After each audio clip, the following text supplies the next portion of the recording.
बाबा साहेब भीमराव आम्बेडकर महान की मूर्ति में इशारा करती उंगली का महत्व क्या है, आइए समझें।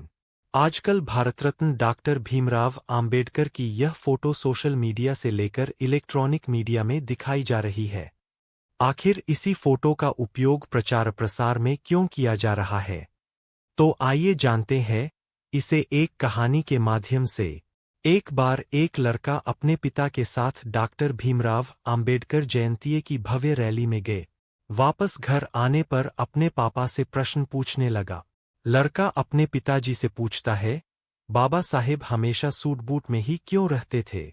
पिताजी कहते हैं, बेटा, क्योंकि बाबा साहेब ने बचपन में ही वो कड़वी यातनाएं झेली थीं, जब उन्हें पाठशाला में पानी पीने के लिए भी किसी सवर्ण जाति के शिक्षक अथवा चपरासी पर निर्भर रहना पड़ता था, क्योंकि कोई अछूत अपने हाथ से पानी नहीं ले सकता था। जब वे पढ़ लिखकर भारत वापस आए तब भी स्थिति वैसी ही थी। तब जाकर उन्होंने भारत में समाज सुधार का कार्य किए। उन्हें लगता था कि मेरा समाज भी अच्छे कपड़े पहने, यदि मैं सूट-बूट में रहूंगा तो मेरा समाज मुझसे प्रेरणा लेकर और मुझे आदर्श मानकर खुद भी सूट-बूट पहनेगा। लड़का पिताजी से कहता है, आज से मैं भी सूट-बूट में ही रहूंगा। लड़का पिताजी से पूछता है कि पिताजी, बाबा साहेब के जेब में हमेशा पेन क्यों रहता था? पिताजी बोले, बहुत अच्छा प्रश्न पूछा बेटा। कलम होने का मतलब है शिक्षित होना ही सबसे जरूरी काम है। अरे वो सिर्फ कलम नहीं, पीड़ितों, शोषित लोगों को गुलामी से मुक्त करने की वह आधुनिक तलवार है। उसी कलम से बाबा साहेब ने आगे चलकर भारतीय संविधान लिखा। लड़का पिताजी से कहता है, मैं भी आज से अपनी जेब में कलम लगाऊंगा और खूब पढ़ाई करूंगा। लड़का पिताजी से कहता है, पिताजी, मैं आपसे आखिरी प्रश्न पूछ रहा हूं। क्या बाबा साहेब ने उंगली कहाँ दिखाई और उनके हाथ में कौन सी किताब है? पिताजी बोले, बहुत अच्छा बेटा, बहुत सटीक और तर्कपूर्ण प्रश्न पूछा है आपने।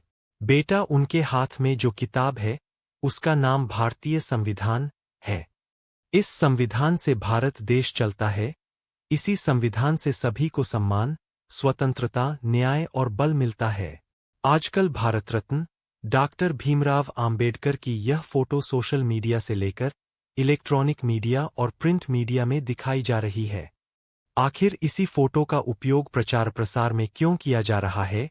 क्योंकि इस फोटो में बाबा साहेब की उंगली ऊपर है। बाबा साहेब ने कभी भी उंगली ऊपर नहीं दिखाई। यह तो भ्रामक प्रचार करने वाले समूह की कारस्तानी है जो इस फोटो को प्रचारित कर रहे हैं।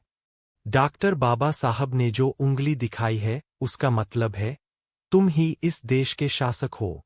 जाओ, पहले इस संविधान में दिए अपने कर्तव्यों और अधिकारों को जानो और फिर अपने में से योग्य व्यक्ति को संसद भेजो जो आपके हक और अधिकारों को उठा सके। अगर इस संविधान को सही मायने में अमल में लाना है तो योग्य लोग संसद में आने चाहिए। वह उंगली से यह संबोधन करते हैं कि अपने भले के लिए स्कूल, कॉलेज और संसद में जा। लड़का कहता है, धन्यवाद पिताजी, मैं भी बाबा साहेब के विचारों पर चलूंगा और इस देश का शासनकर्ता जमात बनकर बहुत आगे ले जाऊंगा। मोरल ऑफ द स्टोरी: अगर इसी प्रकार प्रत्येक पिता अपने बच्चे को बाबा साहेब के बारे में समझाए तो वह दिन दूर नहीं जब संसद क्या संपूर्ण विश्व में बाबा साहेब के बच्चे अपना नाम रोशन करेंगे। अगर आपको हमारी यह बात अच्छी लगी हो तो हमारे चैनल को सब्सक्राइब जरूर करें। ऐसी ही जानकारी पाने के लिए धन्यवाद।